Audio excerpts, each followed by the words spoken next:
साताऱ्यातल्या फलटण तालुक्यातल्या कुरवली इथं बाणगंगा धरण पाणी पूजन कार्यक्रमात माजी सभापती रामराजे नाईक निंबाळकर यांनी विरोधकांना इशारा दिलाय। यामध्ये त्यांनी मी हार मानणारा माणूस नाही असं म्हटलंय।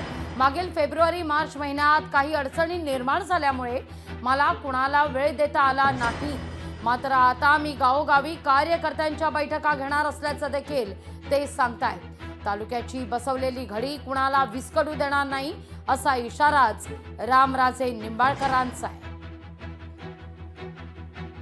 पुढचं तुम्हाला सांगायला हवं की मी हार मानणारा माणूस नाही आणि मी अशाच बैठका सगळ्या फलटण तालुक्यात कुठलंही राजकारण न बोलता लोकांना एकत्र करून शक्यतो त्यांच्याकडनं लिहून वधवून की तुमचं आमचं काय चुकलं एवढं आम्हाला सांगा, आम्ही दुरुस्त करू।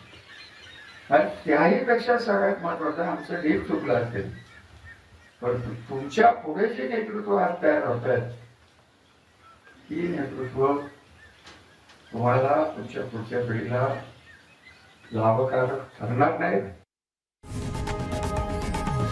लोकशाही मराठी ऐका, पहा, जागरूक रहा।